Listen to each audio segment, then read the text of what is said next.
தெய்வம் நீ என்று உணர் யூடியூப் சேனல் உங்களை அன்புடன் வரவேற்கிறது.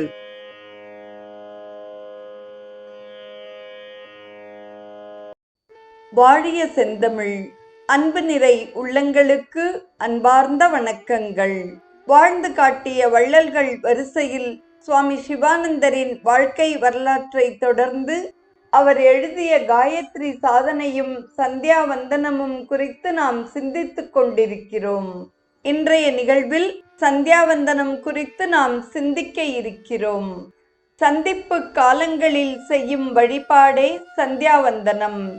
இரவு பகல், காலை மாலை, மாலை இரவு இவற்றின் சந்திப்பு காலங்களில் இறைவனுக்கு செய்யப்படும் வழிபாடே சந்தியாவந்தனமாகும். சூரியனுக்கு அர்க்கியம் செய்தல், காயத்ரியை ஜபம் செய்து தியானித்தல் இவையே சடங்கின் முக்கிய அம்சங்களாக திகழ்கின்றன.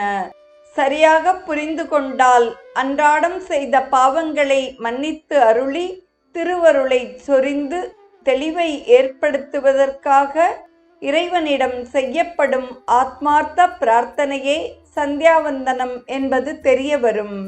சந்திக்காலங்களில் சந்தியாவந்தனம் செய்ய வேண்டும். அப்பொழுதுதான் சிறந்த பலன் கிடைக்கும். சந்திக்காலங்களில் விசேஷ சக்தி வெளிப்படுகிறது. அது பின்னர் மறைந்து விடுகிறது. இந்துக்களின் அன்றாட மத நடவடிக்கையே சந்தியோபாசனை. பூணூல் போட்டவுடன் இது ஆரம்பமாகிறது. சந்தியாவந்தனம் அன்றாடம் செய்ய வேண்டிய செயல்முறையாகிறது. சுய சுத்திகரணத்திற்கும் சுய சீர்திருத்தத்திற்கும் அன்றாடம் தவறாது செய்ய வேண்டிய கடமையே சந்தியோபாசனை. சனாதன தர்மத்தை சார்ந்தவர்கள் அனைவரும் செய்ய வேண்டியது சந்தியாவந்தனம். பிரம்மச்சாரிகள், இல்லறத்தார்கள் அனைவரும் இதை அன்றாடம் விடாது செய்ய வேண்டும். இதை செய்யாது விடுத்தால் பிரத்யவாய தோஷம் சம்பவிக்கும். இதனால் பிரம்ம தேஜஸ் அற்றுப்போக நேரிடும். இந்து சாஸ்திரங்களின் பிரகாரம் திரிகால சந்தியாவந்தனம் செய்யாத பிராமண க்ஷத்திரிய வைசியர்கள் நரகத்தை அடைவார்கள். பிராமணன் 8வது வயதிலும், க்ஷத்திரியன் 11வது வயதிலும், வைசியன் 12வது வயதிலும் பூணூல் அணிய தகுதியுடையவனாகிறான் என்று யாக்ஞவல்கிய ஸ்மிருதியில் யஜ்ஞோபவீத தாரண நியதி தெரிவிக்கிறது.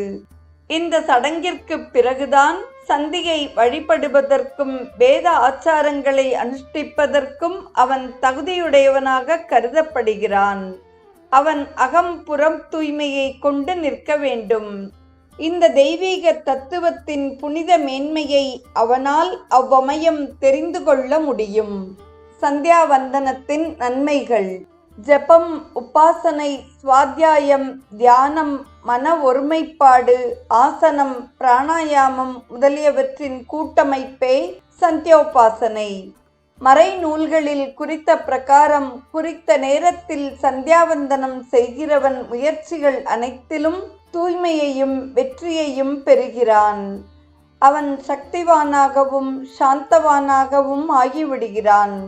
தொடர்ந்து செய்து வரும் சந்தியாவந்தனம் ஒருவனுடைய பழைய சம்ஸ்காரங்களை போக்கி பழைய சூழ்நிலையையும் முற்றிலும் மாற்றியமைக்கிறது. மேலும் அது தூய்மை, ஆத்மபாவம், பக்தி, ஆத்மார்த்தம் ஆகியவற்றையும் தருகிறது. இந்த அனுஷ்டானத்தின் முக்கிய தன்மைகள் 5 வகைப்படுகின்றன. முதலாவதாக ஆச்சமனம். அச்சுதாய நமக, அனந்தாய நமக, கோவிந்தாய நமக என்று 3 மந்திரங்களை உச்சரித்த வண்ணம் உள்ளங்கையில் தூய நீரை விட்டு அருந்துதல். மார்ஜனம் அல்லது நீரை சரீரத்தின் மீது தெளித்தல். இதனால் மனமும் உடலும் தூய்மையாகிறது. இரண்டாவதாக அகமர்ஷனம். இது முற்பிறவிகள் பலவற்றில் செய்த பாவங்களுக்குரிய பிராயச்சித்தம். மூன்றாவதாக சூரிய அர்க்கியம். நான்காவதாக பிராணாயாமம். இது அலையும் மனதை அடக்கி நிறுத்தும். ஐந்தாவதாக மௌனமாக காயத்ரியை உச்சரித்தல். பிறகு உபஸ்தானம் அமைகிறது. தண்ணீர், அதன் நலன்கள் இவற்றை குறித்த மந்திரங்களே அர்க்கியம் வரையுள்ள முதல் பாகம். முகத்திலும் சிரசிலும் புரோக்ஷித்து மற்றும் நனைத்த விரல்களால் பல்வேறு உறுப்புகளையும் தொடுதல், நரம்பு நிலைகளை ஊக்கிவிடுதல், சரீரத்தில் மறைந்து கிடக்கும் சக்திகளை தட்டி எழுப்புவதற்காக அமைந்துள்ளன. சூரியோதய பாதையில் உள்ள பிசாசுகளை விரட்டுகிறது அர்க்யம்.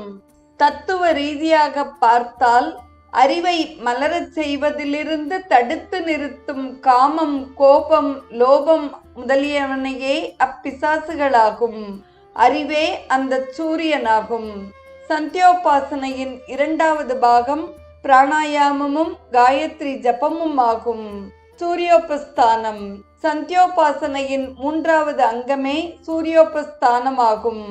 மன்னித்தருளவும் கருணை கூர்ந்த அனுகிரகம் வேண்டுவதற்கான பிரார்த்தனையே ஆகும். நான் மீண்டும் பூ உலகிற்கு வராது இருப்பதற்கு கருணை கொள்வாய் இறைவா. நான் வலுக்குன்றியவனாக இருந்தேன், தவறான செயல்களில் ஈடுபட்டேன், இரக்கம் காட்டுவாய் இறைவா என்பதே அந்த பிரார்த்தனை. காலை, மதியம், மாலை சூரியனை நோக்கி சொல்லும் வேத மந்திரங்களே இவை. மனிதனில் உள்ள அறிவே சூரியன், அறியாமை இரவு, அறிவே பிரகாசம். அறியாமை என்னும் இருளிலிருந்து நீங்கள் விழித்து எழும்பொழுது, காயத்ரியின் திருவருளால் ஞானக்கண் திறக்கப்படும் பொழுது நீங்கள் நித்திய ஆனந்தத்தையும் உயரிய சாந்தியையும் அமர நிலையையும் அடைகிறீர்கள். மயக்கத்தையும் அறியாமை என்னும் இருளையும் போக்கும் அந்த தெய்வீக ஜோதியால் இவ்வுலகமே பிரகாசிக்கிறது. இந்த பரஞ்சோதியையே இறைவனிடம் காயத்ரி மந்திரத்தின் மூலம் சாதகன் வேண்டுகிறான். தனது ஆத்ம அனுபூதிக்காக அவன் இறைவனிடம் இவ்வறிவை வேண்டுகிறான். மனிதன் இயற்கையாகவே உண்மையை உணர வேண்டுகிறான். படைப்பின் இரகசியத்தை அவன் அறிய ஆவல் கொள்கிறான். இது சம்பந்தமாக மறைநூல்கள் அறுதியிட்டு தெரிவிக்கின்றன. சந்தேகம் நீங்கி அறியாமை அகன்று வஞ்சகத்தன்மையும் கொடுமையும் அகன்று நிற்கும் அந்த நேரத்தில், தனது இதய குகையில் இறைவனை ஒருவன் காணும் அந்த சமயத்தில் உயரிய உண்மை விளங்குகிறது. சந்தியா விஞ்ஞானம் உண்மையை உணர்வதற்கு உதவும் சரியான சாத்திரமாகும். இந்த திவ்ய சாத்திரத்தை கற்பதில் எந்தவித மூட நம்பிக்கையும் தேவையில்லை. அதன் பெருமையை ஒருவன் நிரூபிக்க தேவையில்லை. அது திறந்த உண்மையாக அமைந்துள்ளது. சந்தியா விஞ்ஞானத்தை இன்றைய உலகாயதவாத சமுதாயம் கூட ஒப்புக்கொள்கிறது. பிராமணத்துவம் மரம், சந்தியோபாசனை அதன் வேர், வேதம் அதன் கிளைகள், சமயாச்சாரங்கள் அதன் இலைகள். எனவே அம்மரத்தின் வேராக அமையும் சந்தியோபாசனையை போற்றுங்கள் என்று மறைநூல்களில் விதிக்கப்பட்டுள்ளது. இப்பொழுது சந்தியோபாசனையின் பெருமை தெளிவாகியுள்ளது. உண்மை வழியில் செல்கிறவனுக்கு சந்தியோபாசனை இன்றியமையாதது. தொடர்வது சந்தியோபாசனைக்குரிய முன் தேவைகள். முதலாவதாக உணவு. இவ்வரிய விஞ்ஞான சாஸ்திரத்தை கற்க விரும்பினால் நீங்கள் உணவு வகைகளை உட்கொள்வதில் கவனமாக இருக்க வேண்டும். சாத்வீக உணவை முறையே உட்கொள்ளுங்கள். மனிதன் உணவினால் வெகுவாக பாதிக்கப்படுகிறான். சிறிய சிங்கத்திற்கும் பெரிய யானைக்கும் இடையே உள்ள வேற்றுமையை கவனித்துப் பாருங்கள். உணவு பழக்கத்தை உரிய முறையில் அமைத்துக் கொள்வதனால் நீங்கள் சீர்திருந்த முடியும். விதவிதமான விலை உயர்ந்த தின்பண்டங்களாலேயே சோம்பல் ஏற்படுகிறது. எனவே உணவு முறையில் சாவதானமாக இருங்கள். நீங்கள் எப்பொழுதும் சுறுசுறுப்புடனும் வலுவுடனும் விளங்குவீர்கள். இரண்டாவதாக, சந்தியாவந்தனத்தில் ஈடுபடுகிறவன் ஆசனத்தை பற்றி கவலைப்படுவதில்லை. அவன் எவ்வகையிலேனும் உட்காருகிறான். இது அதிக பலனை தராது. தினமும் பத்மாசனம் அல்லது சுகாசனத்தில் குறிப்பிட்ட திசையை நோக்கி நிமிர்ந்த நிலையில் உட்கார வேண்டும். முடிந்த அளவுக்கு ஒரே இருப்பில் சந்தியோபாசனையை முடிக்க வேண்டும். ஆசனத்தின் மீது சரியான பிடிப்பு ஏற்பட்டுவிட்டால் தாரணை ஏற்படுவது உறுதி. பக்தி சிரத்தையுடன் நீங்கள் சந்தியோபாசனையில் ஈடுபட வேண்டும். மந்திரத்தை உச்சரிப்பது மட்டும் போதாது. செய்த பாவத்தை மன்னித்து அருளுமாறு அந்தரங்கத்திலிருந்து ஆண்டவனை வேண்ட வேண்டும். சந்தியோபாசனைக்கு 10-15 நிமிடங்களுக்கு மேல் ஆகாது.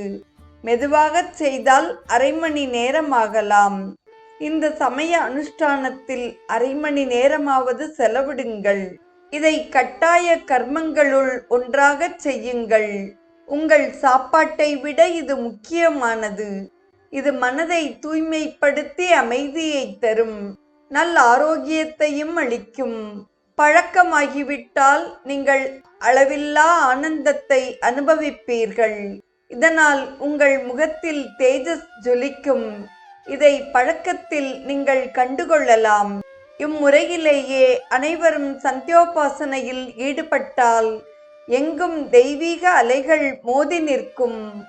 பாபமோ துன்பமோ தீமையோ நிலவாது. அனைவரும் உலகத்தின் பிடிப்பிலிருந்து விடுபட்டு சுதந்திரர் ஆவீர்கள் என்று இந்நூலை நிறைவு செய்கிறார் சுவாமி சிவானந்தர்.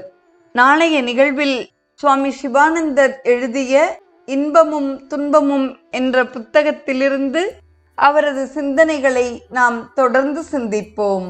இன்றைய நிகழ்வை கேட்டு பயனடைந்த அத்துணை நல்ல உள்ளங்களுக்கும் நெஞ்சார்ந்த நன்றி.